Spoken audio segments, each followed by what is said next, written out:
लगाए बिना 10 घंटे काम करना है। यदि हम बिना 10 लाख लगाए 10 घंटे काम करने का हमारे पास क्षमता है तो हम 10 लाख लगा के 10 घंटे क्यों करें। अब समस्या कहाँ पे आती है कि जब वो तलवार लटकी होती है ना, गर्दन कट जाएगा तो आदमी कुत्तों जैसे काम करता है 10 घंटे 12 घंटे 15 घंटे। हमारे व्यवसाय की खासियत है कि एक चोनी लगना नहीं है, फ्री में शुरू हो जाता है। और जब फ्री में कोई व्यवसाय शुरू होता है तो आदमी को ना लगता है कि यार ये ऐसा हो नहीं सकता, या वो काम चोरी, क्योंकि नुकसान होने का कोई खतरा नहीं है ना। जब नुकसान है तो काम चोरी शुरू। आज लोग जो है मास्क इसलिए नहीं लगा रहे हैं, उनको जरूरत है, पुलिस के बेल्ट की वजह से लगा रहे हैं तो मास्क। आज भी सीट बेल्ट इसलिए नहीं लगाते हैं, उनको जरूरत है, इसलिए लगाते हैं कि पुलिस चालान कर देगी। तो जिस देश के अंदर में उनको खुद को सुरक्षित करने के लिए पेनाल्टी लगाई जाती है कि तुम्हें हेलमेट लगाओ नहीं तो 1000 चालान है, रेड लाइट जम की तो 1000 चालान है। क्यों? इसलिए कि उनका उद्देश्य है कि हम सुरक्षित रहें और अपने आप को सुरक्षित रहने की हमें पेनाल्टी ढूंढनी पड़ती है। उस देश के अंदर जब हम जाकर किसी बात करते हैं, जैसे मान लीजिए कि आपकी एज है, उम्र है ना, अभी इस एज में हम जाकर किसी बात करते तो बोल रहे भैया बच्ची लड़का सब सेट हो गई, हमें कोनो जरूरत नहीं, हम ठीक है ला भैया संतुष्ट। तो यहाँ पे ये कि या तो हमारे खानदान के हजारों पीढ़ियाँ शहीद हो गई इस चक्कर में स्ट्रगल करते करते कि भाई हम तो अमीर बन जाए, गाँव का, घर का, क्षेत्र का, हो नहीं पाया कोई, क्योंकि क्षेत्र का अमीर तो मेरे परिवार खानदान लोग बन नहीं पाए, जो 10-20 पीढ़ी 50 पीढ़ी 100 पीढ़ी प्रयास कर रहे हैं। क्योंकि जब वो अमीर हो गए होते तो भाई हम भी पूरे क्षेत्र में होते कि नहीं, फलनवा आदमी का लड़का है, एकदम जम जाए सोना का चम्मच लेकर पैदा हो, चांदी का चम्मच लेकर, लेकिन ऐसा हो नहीं पाया। अब हम जब इस केस में बैठे हुए हैं कि भाई बाप दादा कोई जमींदार थे नहीं, या 2-4-10 करोड़ की संपत्ति छोड़ के गए नहीं, संपत्ति छोड़ दी, संपत्ति तो बहुत है लेकिन संपत्ति हमारे जीरो। सिगरा चौराहे पे एक मकान ले लीजिए 1000 रुपये का, कल वो हो जाए 10 करोड़ का, लेकिन बेचना आपको है नहीं, तो आप रोड पे हैं बैठे हुए, खाने का नहीं रहा तब भी, क्योंकि घर तो 10 करोड़ का है। अरे समझदार आदमी 10 करोड़ का घर बेचेगा, 1 करोड़ का फिर ले लेगा 2 घर और 8 करोड़ का रख लेगा बैंक में। लेकिन हमारे यहाँ क्या होता है, भैया माई बाप जमीन होती है तो हमारे पास प्रॉपर्टी होती है, हमें कंगाल करते हैं हम लोग को। तो नतीजा ये कि आम आदमी के पास में एक ऐसा तरीका है ही नहीं जहाँ पे वो जाकर के अपने आप को बड़ा इम्पैक्ट खड़ा कर सके। कॉमन चीज़ें, नौकरी फोकरी, तो कई लोग बाबू साहब ही आ जाएगा, कई बार नौकरी छोड़ के चले आएंगे और घर पर आके जिंदगी बीती जा रही है। तो जी हम एक तरीका जब हम बताने का प्रयास करते हैं कि आपकी मजबूरी है एक काम, जिस मजबूरी से आप भाग नहीं सकते। लोग बोलते थे कि दवाई और पढ़ाई मजबूरी होती है किसी की, और दवाई और पढ़ाई का धंधा कोई बंद नहीं होता, ये फैक्ट है ना। लेकिन ऐसा दादाजी लॉकडाउन आया बाबा कि लॉकडाउन के अंदर में पढ़ाई बंद हो गई। अब कितने सारे स्कूल बंद हो गए, पता है क्यों? क्योंकि स्कूलों को किस्त जाना था और किस नहीं जा पा रही है। तो कल्पना करो कितने स्कूलों की किस्त बंद हो गई, क्योंकि वो किस्त नहीं दे पाए, स्कूल बंद हो गए, क्योंकि पढ़ाई मजबूरी नहीं थी लेकिन दवाई मजबूरी है। तो जब दवाई मजबूरी है, दवाई धंधा बढ़ गया लेकिन पढ़ाई धंधा नहीं पड़ गया कोरोना ने, ठीक वैसी खवाई मजबूरी है। आप लोग बिना नहाए ब्रश के जाने बैठे पक्का है, तो साबुन तेल टूथपेस्ट शैम्पू तो कुछ हुआ है सुबह से लेके। और जो चीज़ मजबूरी है उसका व्यवसाय कभी रुक नहीं सकता, कभी छोटा नहीं हो सकता। और हम जिस व्यवसाय में आज कनेक्ट हैं, जिसमें हम प्रमोट कर रहे हैं अपने क्षेत्र के अंदर में, वो व्यवसाय आपके मजबूरी से जुड़ा हुआ है। आप चाहे नेतागिरी करके कमा लें, चाहे जमींदारी करके कमा लें, इन लोग देख खर्च वही पेट पे करेंगे, उसी से पे करेंगे। तो जो हमारे खर्चे हैं, यदि उन खर्चे को हम बिजनेस में कन्वर्ट कर दें तो पैसा कैसे नहीं आएगा, तुम बताइए। भाई इंसान कमाने के बाद क्या करता है, या कमाता है या खर्च करता है, दो ही काम तो करता है। कमाता कम है और कमाने के बाद उस पैसे को हम 2 पार्ट में डिवाइड करते हैं, एक तो खर्चे, एक हम इन्वेस्टमेंट करते हैं। इन्वेस्टमेंट करेंगे तो पैसे को तो दोबारा पैसा आता है, और खर्च करेंगे तो पैसा खत्म हो गया। हम ये बोलते हैं आपके खर्चे को हम इन्वेस्टमेंट में बदल देंगे।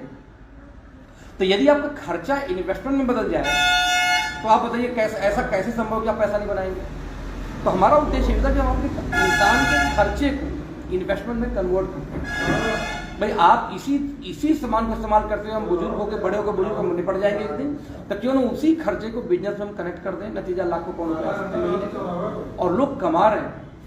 गवर्नमेंट ऑफ इंडिया प्रमोट कर रही है, बैंक के फॉर्म में हमारा व्यवसाय का नाम आ चुका है, स्कूलों कॉलेजों में पढ़ाई शुरू हो चुकी है। बचा क्या? जो व्यवसाय बैंकिंग में घुस जाए, बैंकिंग में जो व्यवसाय एजुकेशन में घुस जाए, और जो व्यवसाय गवर्नमेंट में घुस जाए, उसको बंद कौन करेगा बताइए? बैंकिंग, एजुकेशन और सारा सब गवर्नमेंट। तो 2016 में भारत सरकार गाइडलाइन लेके आई, 2018 में दिल्ली यूनिवर्सिटी ने बाकायदे कोर्स शुरू किया, और 2020 के लास्ट में, यानी 2020 के लास्ट में जाते जाते जितने प्राइवेट बैंक है, आईसीआईसीआई बैंक, एचडीएफसी बैंक के फॉर्म के अंदर जब भरे जाएंगे तो पैसा में एक नया बिजनेस जुड़ गया, मल्टी लेवल मार्केटिंग। तो हम और आप होते नहीं है रोकने वाले, कोई रुक जाएगा। हमारी समस्या है कि हम जिस चीज़ का हमें अभाव है, हमें नॉलेज नहीं है, हम उस चीज़ को सही नहीं मानते। कई बार मैं आपसे बोलूँ भैया इंजेक्शन मार दीजिए, नहीं मार सकते हैं आप, नहीं मारे कभी आज तक। लेकिन वही एक छोटे से बच्चे को बोले जो नया नया कंपाउंडर जगह घर में डॉक्टर रोज खोज रहे हैं, लगा देगा। उनकी वाइफ अनपढ़ वाइफ तक लगा लेती है डॉक्टर की आजकल, कि भाई पढ़ी लिखी डॉक्टर साहब, उनकी वाइफ जहाँ पढ़ी लिखी नहीं है लेकिन वो भी इंजेक्शन ठोक लेती है, साथ में रहता है सीख गई। तो एग्जैक्टली वैसे ही हमारी समस्या क्या है ना कि हमें जिस चीज़ की नॉलेज नहीं है हम उस चीज़ को दूर भागते हैं। कई बार मेरे लाइफ में एक फंडा हमेशा रहा है कि सुनिए सबका, करिए अपने मन का, ऐसा बुजुर्ग बोल के गए थे। तो कोई काम यदि करना हो तो 2 बार 4 बार देखिए, देख के मत करिए।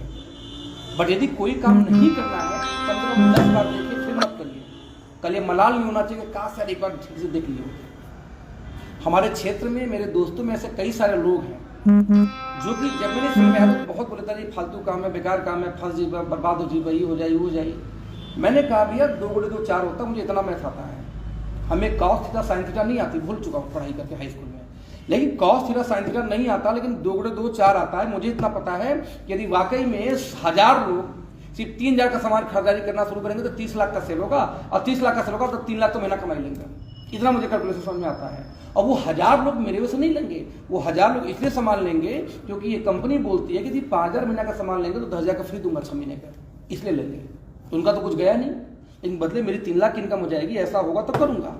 फिर मैंने उससे बोला कि तुम तो टीचर हो भाई सरकारी, मतलब तुम्हारा 3 लाख महीना कभी होगा? बोला ना, हम तो मेरा हो सकता है। क्या इतना अंतर कम है क्या कि तुम्हारा कभी हो ही नहीं सकता, मेरा 3 लाख हो सकता है? उम्मीद मेरे में, तुम तो उम्मीद भी नहीं तुम्हारे में यार, तुम टीचर हो। मैंने उसको बोला अब बीइंग अ टीचर तुम्हारा कभी जिंदगी में उम्मीद भी नहीं कि 3 लाख आएगा, लेकिन इस बिजनेस में यदि मैं जाऊं तो हो सकता है 3 साल लगे 1000 कस्टमर बनाने में, लेकिन उम्मीद तो है कि 1000 कस्टमर संभाल लेंगे तो 3 लाख महीने आएगा। और जहां उम्मीद है वहां आ सकता है, जहां उम्मीद ही नहीं हुआ कहां से आएगा? और वही राहु भाई साहब टीचर रह गए और यहाँ तो कहानी बदल चुकी है। आज इतने लोग, मतलब कम से कम 8 करोड़पति तो हमारी टीम में है जो करोड़ रुपए कमा चुके हैं, 1.5 करोड़, 2 करोड़, 4 करोड़, 5 करोड़। और मजे की बात 3 तो हम बनारस से हैं। आज तक कभी ऐसा नहीं हुआ था कि कोई इस टाइप की कंपनी आई, प्रोडक्ट वाली कंपनी आई हो, कोई ये बोले कि हमारे देखिए सीनियर बनारस से हैं, इतना इनकम करे, कोई नहीं था आज तक। लेकिन हम 3 लोग ऐसे हैं बनारस से जो कि आज हम 1.5 करोड़, 2 करोड़, 7 करोड़ तक कमा के 3 साल में बैठे हुए। ये बहुत बड़ी बात है, ये बहुत बड़ी बात है। तो हम कहीं ना कहीं इस फील्ड में आए, काम किए, सफल हुए, फिर क्षेत्रीय लोग सब कनेक्ट हुए। हम प्रयोग करने आपके पास नहीं पहुंचे, हम प्रयोग करने भैया कृष्णा जी के पास नहीं आए थे। हमने कहा पहले हम करेंगे, आजमाएंगे, जब हम सफल हो जाएंगे तो अच्छे से बोलेंगे भैया आप भी आओ। यदि आप घर में एक पोता है, एक नाती है, एक लड़का है, मैं आपसे लड़की लड़का कोई भी हो, मैं आपसे वादा कर सकता हूँ 3 साल के लिए बस दान दे दीजिए कि बेटा तुमने 3 साल पढ़ाई किया, BA BSc, 3 साल जाके भैया का पढ़ाई कर गए, ये पढ़ाई सिखाएंगे करोड़पति बनाने वाली। आप अभी पढ़ाई किया 16 साल, नौकरी वाली पढ़ाई तो हम करवा देते हैं माँ बाप, लेकिन पैसा कमाने वाली पढ़ाई करवाने के बारे में हमारी फिर उड़ जाती है। रीजन है सुनो ना कि हमारे माँ बाप ने बोला ही नहीं कि तुम जाके 10 लाख कमा लेना। माँ बाप बोले पढ़ लिख के नौकरी करो, हम पढ़ लिख के नौकरी कर रहे हैं, उसको तुम्हारी सोच ही नहीं गई ना।